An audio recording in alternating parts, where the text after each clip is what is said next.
Continuing where I left off, Chapter 19. While these conversations were going on in the reception room and the princess's apartment, a carriage with Pierre, who had been sent for, and Anna Mikhailovna, who had found it necessary to accompany him, drove into the courtyard of Count Besukov's house.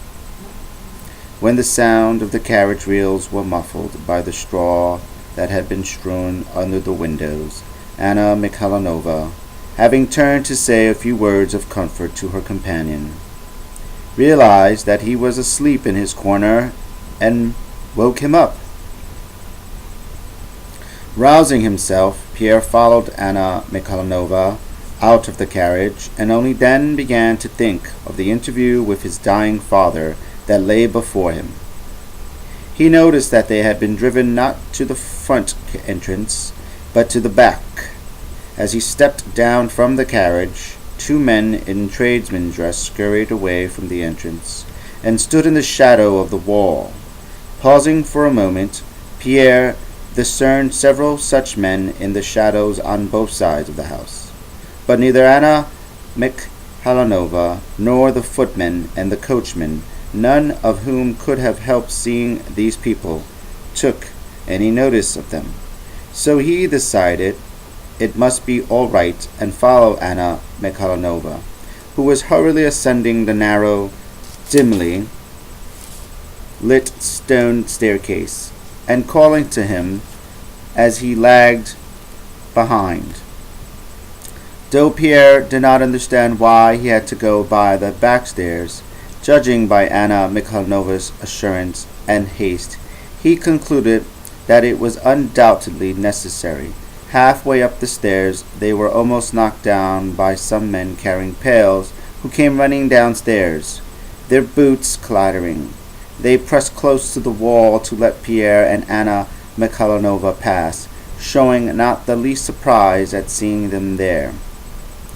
"Is this the way to the princess's apartments?"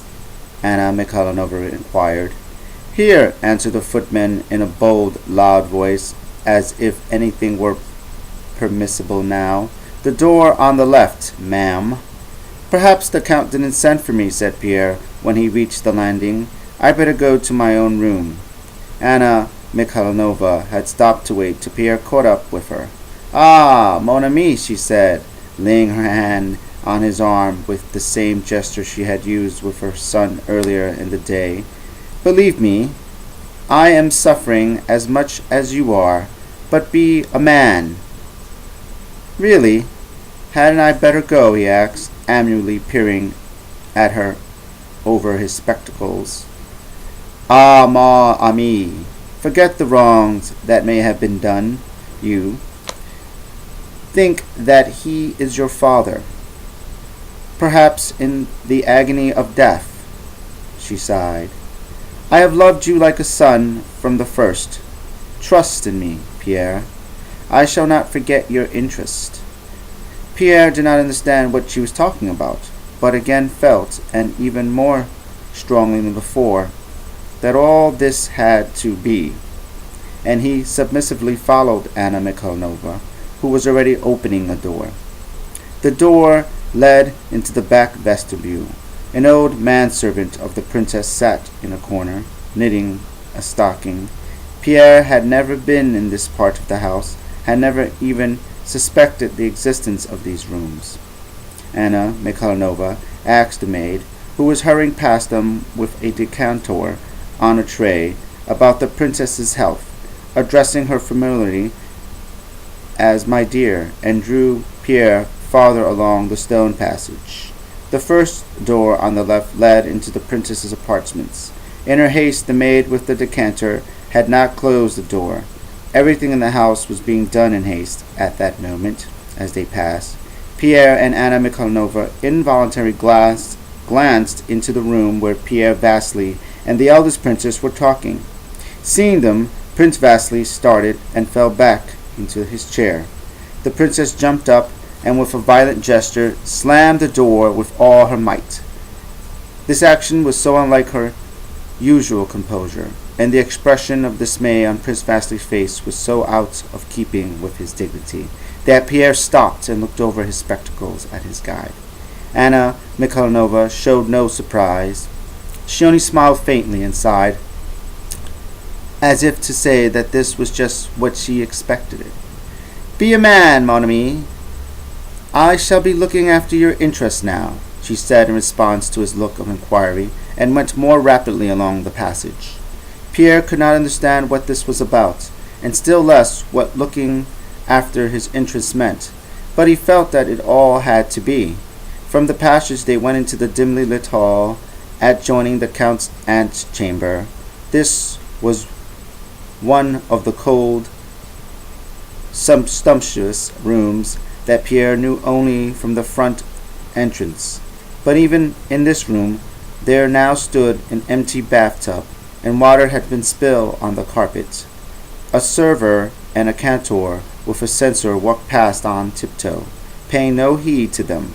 They went into the reception room, a room familiar to Pierre, with its 2 Italian windows opening onto the conservatory, and the large bust and full-length portrait of the Empress Catherine. Here the same people, in almost the same positions, still sat whispering to one another. A silence fell as they all looked up at Anna Mikhalovna's pale, plaintive face, and at the tall, stout young man meekly following her with lowered head. Anna Mikhalovna's face expressed her awareness that the decisive moment had arrived. In the manner of an efficient Petersburg lady, and keeping Pierre at her side, she entered the room even more boldly than she had done that afternoon. She felt that in bringing with her the person the dying man wished to see, her own reception was assured. With a swift glance that took in the whole room, she saw that the Count's spiritual adviser was there, and not so much bowing as suddenly shrinking in stature.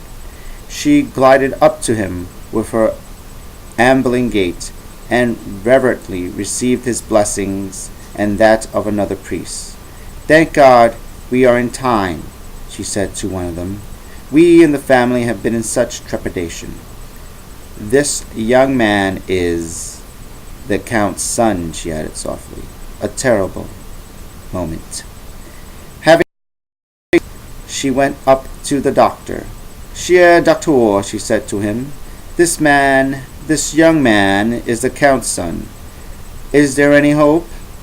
The doctor did not speak, but with a rapid upward glance, shrugged his shoulders. Anna Mikhalovna raised her eyes and shoulders in precisely the same way, then, almost closing her eyes, sighed and turned to Pierre, whom she addressed with marked deference in tender, melancholy voice. "Trust in his mercy," she said, and pointing to a small sofa where he was to sit and wait for her, she moved with inaudible footsteps to the door that everyone was watching, opened it with a hardly sound, and disappeared behind it. Having decided to obey his mentor in everything, Pierre moved toward the sofa she had pointed out to him. As soon as Anna Mikhalovna had gone, he noticed that all those in the room were looking at him with something more than curiosity in their eyes. He saw that they were all whispering to one another, and directing awestruck and even obsequious glances at him. A difference such as he had never before received was being showed him. The lady who had been talking to the priest, a stranger to him, got up and offered him her place. An adjutant picked up a glove he had dropped and handed it to him. The doctors fell into a respectful silence and moved aside to make way for him as he passed. At first Pierre wanted to take another seat rather than trouble the lady, to pick up the glove himself and to walk around the doctors, who were not at all in his way. But he suddenly felt that this would be improper. He felt that on this night he was a person obliged to perform some portentous rite, that it was something everyone expected of him, and that he was therefore bound to accept their offices. He took the glove from the adjutant without a word, sat down in the lady's chair, laid his big hands on his symmetrically placed knees in the naive attitude of an Egyptian statue, and made up his mind that all this was just as it should be. That on this night, to avoid losing his head and doing something stupid, he must not act according to his own ideas, but must surrender himself entirely to the will of those who were guiding him. Not 2 minutes had passed before Prince Vasily, his head held high and wearing his long coat with 3 stars on the breast, majestically entered the room. He appeared to have grown thinner since morning, and his eyes seemed larger than usual as they surveyed the room, till they fell on Pierre. He went up to him, took his hand, a thing he had never done before, and drew it down as if to ascertain whether it was firmly attached. "Courage, courage, mon ami," he had asked, "to see you. That is well." He was about to go, but Pierre felt impelled to ask, "How is—" He hesitated, not knowing whether it would be proper for him to call the dying man the Count, and ashamed to call him father. "He had another stroke half an hour ago. Courage, mon ami." Pierre was in such a confused state of mind that the word stroke suggested to him a blow from a physical object. He looked at Prince Vasily in bewilderment, and only later understood that a stroke meant an illness. Prince Vasily said a few words to Lorraine in passing, and went through the door on tiptoe. It was not easy for him to walk on tiptoe, and his whole body jogged awkwardly at every step. The eldest princess followed him through the door, then the clergymen and cantors and several servants. There were sounds of things being moved in the room, and at last Anna Mikhalovna, her face still pale, yet resolute in the performance of her duty, ran out and put her hand on Pierre's arm, saying, "The divine mercy is inexhaustible. The anointing is about to begin. Come." Pierre went into the room, his feet sinking into the soft carpet, and he noticed that the unknown lady, the adjutant, and some of the servants followed him in, as if there was no longer any need to ask permission to enter the room. Chapter 20. Pierre knew well this large room divided by an arch and columns, its walls hung with Persian rugs. The part of the room behind the columns, where on one side stood the high mahogany bedstead under a silk canopy, and on the other the immense icon case, was brightly illuminated with red lights, like a church at evening service. Under the gleaming silk coverings of the icon case stood a volatile chair. In the chair Pierre saw on smooth snow white, freshly changed pillows, and covered to the waist with a bright green quilt, the familiar and majestic figure of his father, Count Besakov, with his leonine mane of grey hair above the high forehead, and the deep characteristically aristocratic wrinkles on the handsome reddish-yellow face. He lay directly under the icons, his large thick hands outside the quilt. In his right hand, which lay palm downward, a wax taper had been placed between the thumb and forefinger. An old servant, bending over the chair, held him up. The clergymen, their long hair falling over their gorgeous, shimmering vestments, stood around the armchair with lighted tapers in their hands, slowly and solemnly celebrating the service. A little behind them were the 2 younger princesses holding handkerchiefs to their eyes, and just in front of them stood the eldest, Katish, with a determined, vindicated look on her face, not for an instant taking her eyes from the icons, as if making it known to all that she could not answer for herself if she were to look about her. Anna Mikhalovna, with a meek, sorrowful, all-forgiving expression, stood near the door with the unknown lady. Prince Vasily was on the other side of the door, close to the invalid chair, his left arm resting on the back of a carved velvet-covered chair, which he had turned around for the purpose. He held the taper in his left hand, and was crossing himself with his right, turning his eyes upward each time he touched his forehead. His face wore a look of serene piety and resignation to the will of God. "If you do not understand these sentiments," it seemed to say, "so much the worse for you." Behind him stood the adjutant, the doctors, and the manservants, the men and women having separated as in church. All were crossing themselves in silence, and nothing was heard but the reading of the service, the subdued, deep bass chanting, and in the intervals the shuffling of feet and sighing. With an air of importance that showed she knew exactly what she was about, Anna Mikhalovna crossed the room to where Pierre was standing and gave him a taper. He lighted it and, absorbed in watching the people around him, commenced crossing himself with the hand that held the taper. Sophie, the rosy, laughter-loving youngest princess with the mole, was looking at him.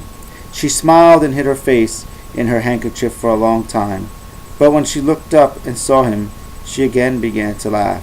She was apparently unable to look at him without laughing, and equally unable to stop looking at him. To avoid temptation, she quietly slipped behind a column. In the midst of the services, the voices of the clergymen suddenly ceased. They commenced whispering to one another.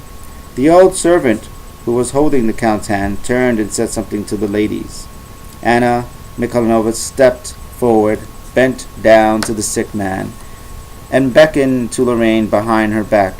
The French doctor, who had been leaning against a column without a taper in his hand, but in the respectful attitude of the foreigner, who shows that despite his belonging to a different faith, he is fully aware of the importance of the rite being performed, and even approves of it, now approached the sick man with the light step of one in the prime of life, and with his delicate white fingers lifted the hand that laid on the green quilt, turned it over, took the pulse, and reflected for a moment. The sick man was given something to drink. There was a momentary stir around him before people stepped back into their places, and the service was resumed.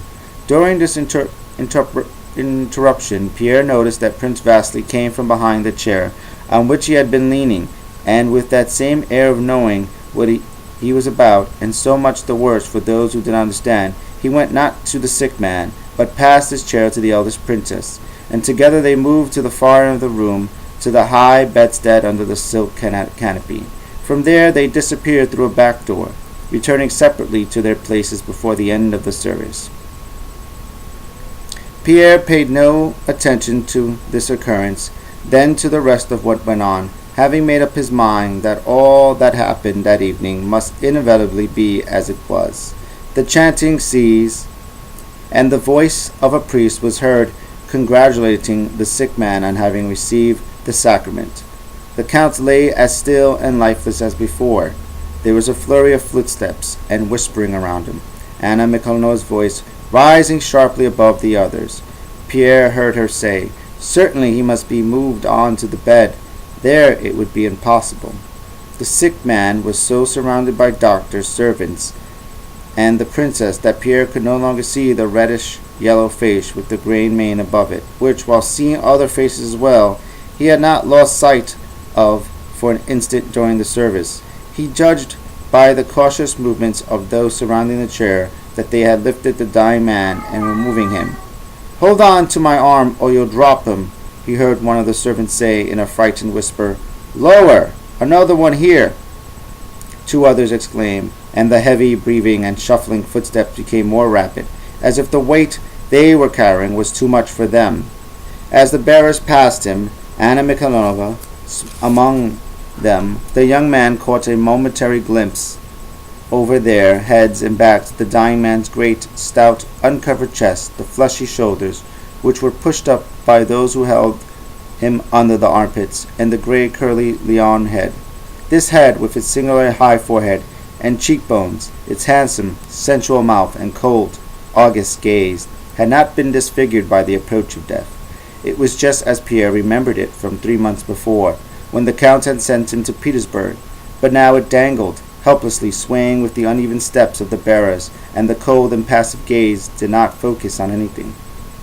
After bustling about the high bedstead for several minutes, those who had carried the sick man withdrew. Anna Mikhalovna touched Pierre's arm and said, "Come, Pierre." Pierre went with her to the bed on which the sick man had been laid in a stately pose, in keeping with the rite that had just been performed. He laid with his head propped high on the pillows. His hands were symmetrically placed on the green silk quilt. palms downward.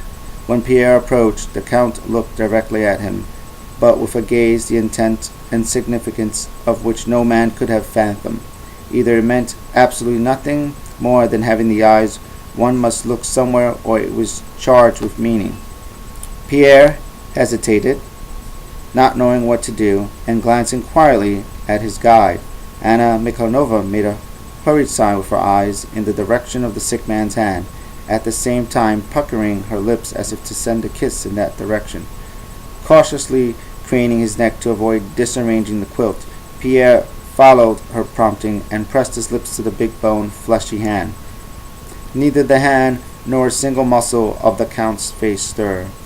Once more Pierre looked inquiringly at Anna Mikhalovna to learn what he must do next. Her eyes indicated the armchair that stood beside the bed.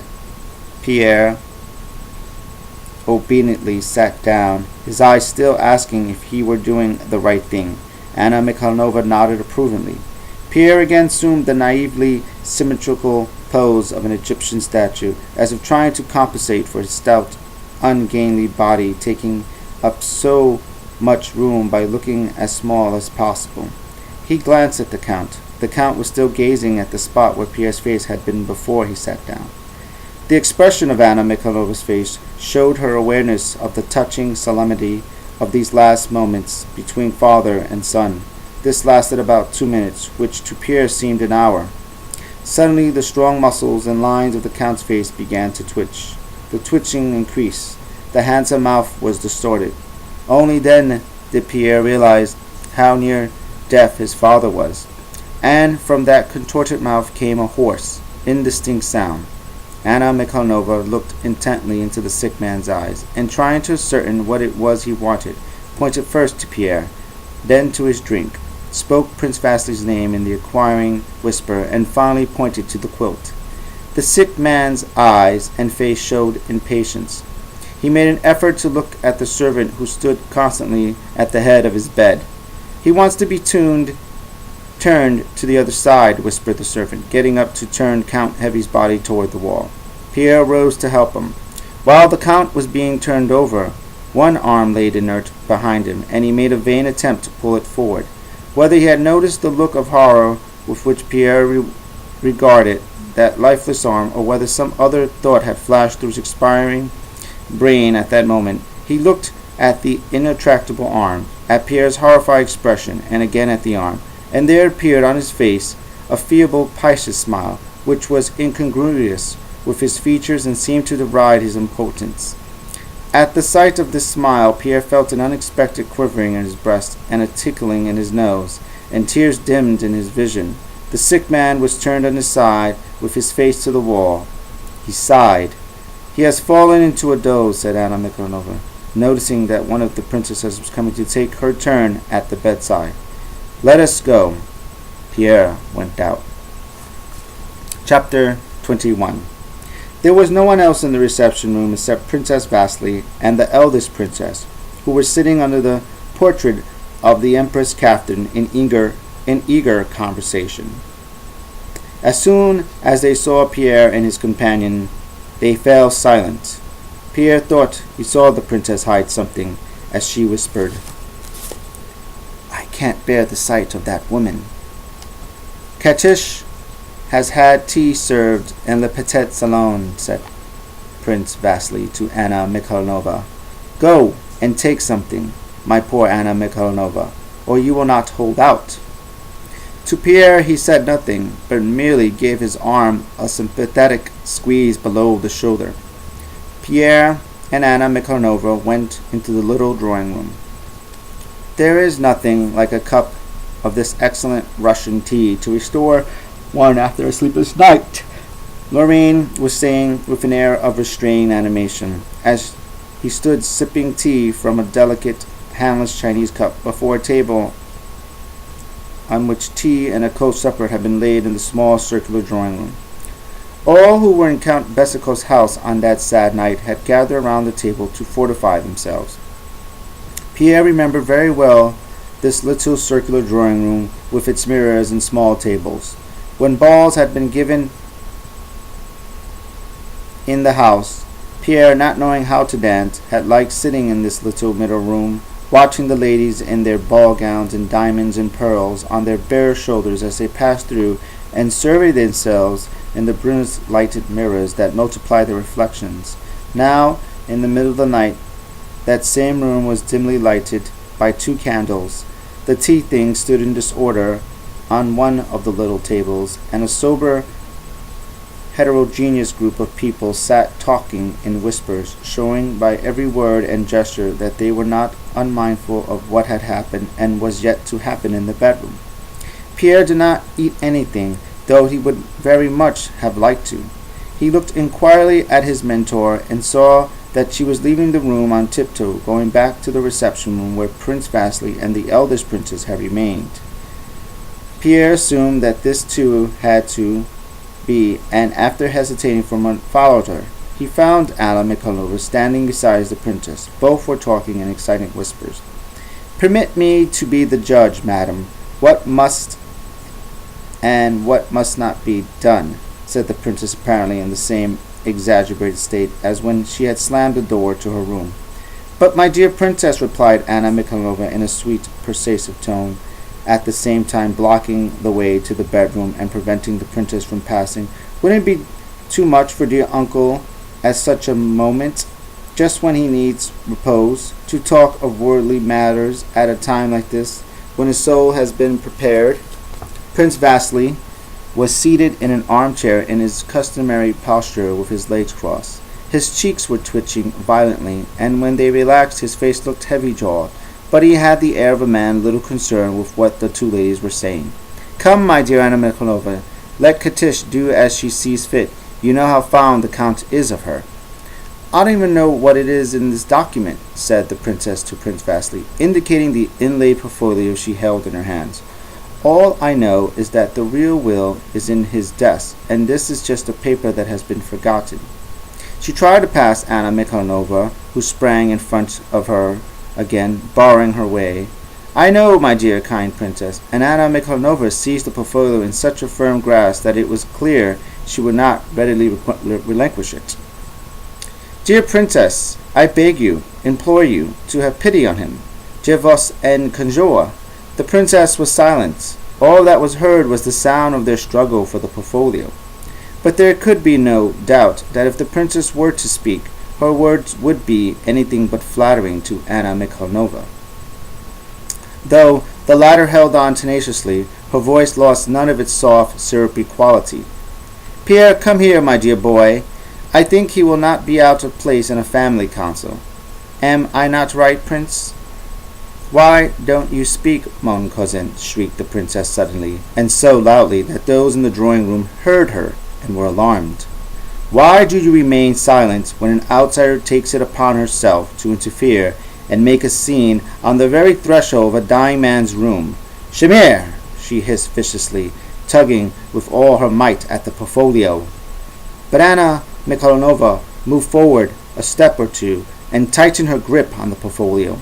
"Oh, c'est ridicule!" exclaimed Prince Vasily in amazed, reproachful voice as he stood up. "Come, let go, I tell you." The princess let go. "And you too!" Anna Mikhalovna did not obey him. "Let go, I tell you. I will take the entire responsibility myself. I will go and ask him. I. Enough of this." Most prince," rejoined Anna Mikhalovna, "after having received the holy sacrament, allow him a moment's peace. Come, Pierre, give us your opinion," she said, turning to the young man, who had come up to them and was staring in wonder at the infuriated face of the princess, now devoid of all dignity, and at Prince Vasily's twitching cheeks. "Remember, you will have to answer for the consequences," said Prince Vasily sternly. "You don't know what you are doing." "You vile woman!" shrilled the princess, suddenly pouncing on Anna Mikhalovna and tearing the portfolio out of her hands. Prince Vasily bowed his head and threw up his hands. At this moment the door, that awesome door that Pierre had watched so long and which was always open so quietly, was suddenly and noisily flung open and banging against the wall, and the second of the 3 princesses rushed out, wringing her hands. "What are you doing?" she cried in desperation. He is dying, and you leave me alone with him?" The eldest princess dropped the portfolio. Anna Mikhalovna quickly bent down, and snatching up the object of contention, ran into the bedroom. The eldest princess and Prince Vasily, recovering themselves, followed her. A few minutes later the princess came out, her face pale and set and biting her underlip. At the sight of Pierre, her face expressed ungovernable hatred. "Now you can rejoice," he said. "This is what you have been waiting for." And sobbing, she hid her face in her handkerchief and ran out of the room. The next to come in was Prince Vasily. He staggered to the sofa on which Pierre was sitting, sank down on it, and covered his eyes with his hands. Pierre noticed that he was pale and that his jaw twitched and quivered as he were in a hectic fever. "Ah, my friend," he murmured, taking Pierre by the elbow, and there was a weakness and sincerity in his voice that Pierre had never heard before. "How greatly we sin, how we deceive, and all for what? I am nearing 60, my friend. I, too. It all ends in death, all. Death is a terrible thing," and he wept. Anna Mikhalovna was the last to come out. She slowly and quietly walked up to Pierre. "Pierre," she said. Pierre looked at her inquiringly. She kissed the young man on the forehead, wetting it with her tears. Then, after a pause, she said, "He is no more." Pierre looked at her over his spectacles. "Come, I will go with you.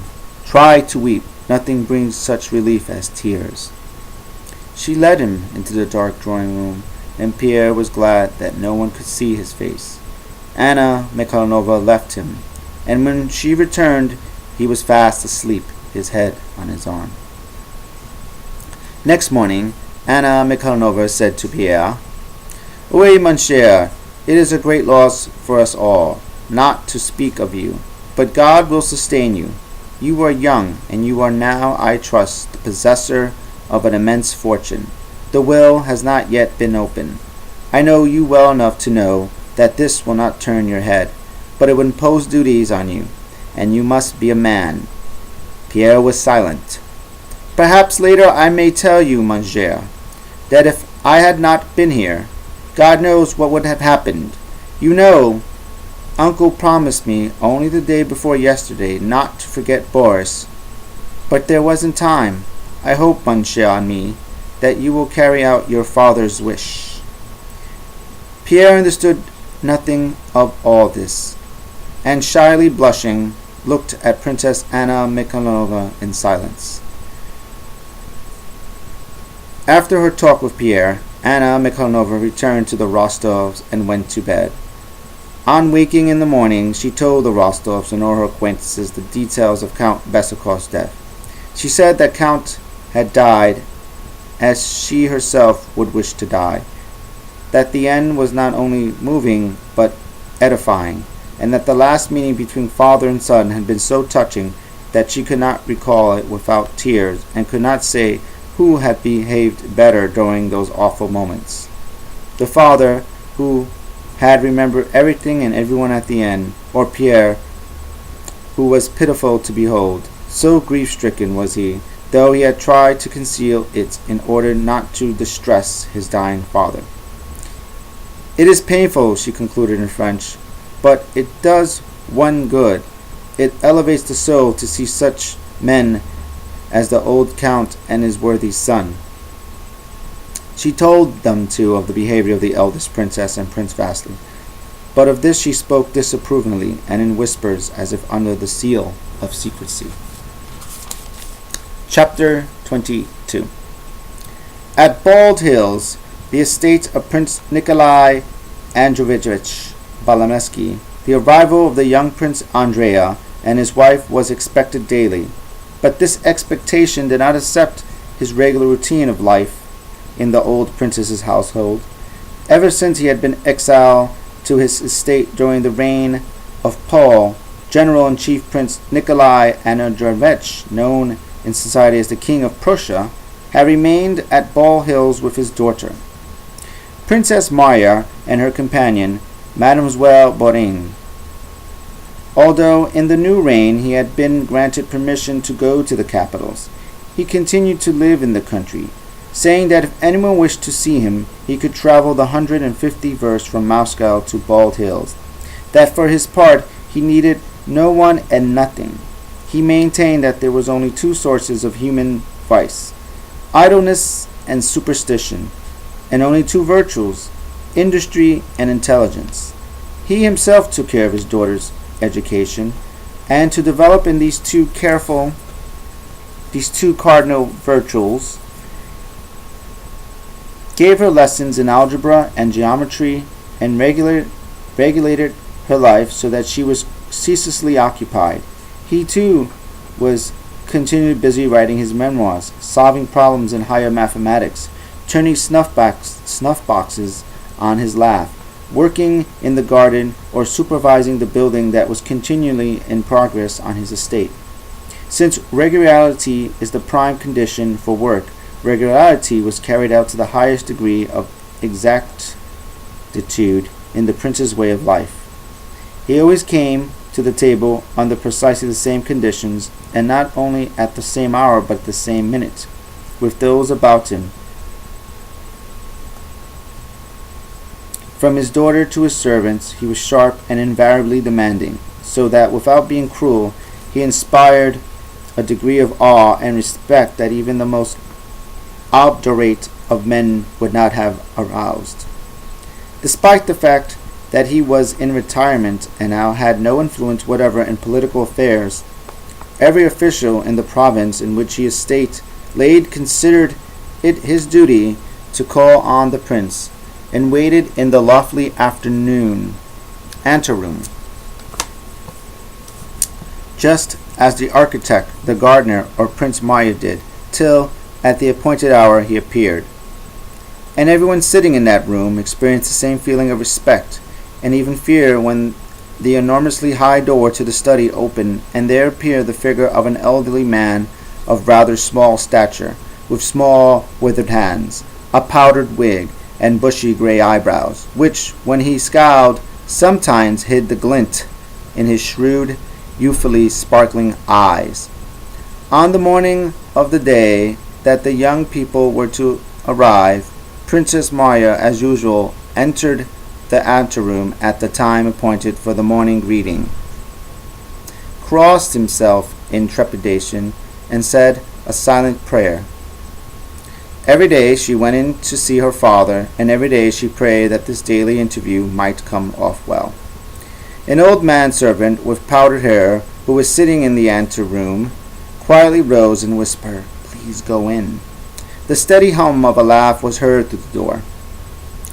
The princess timidly opened the door, which moved easily and smoothly, and paused in the entrance.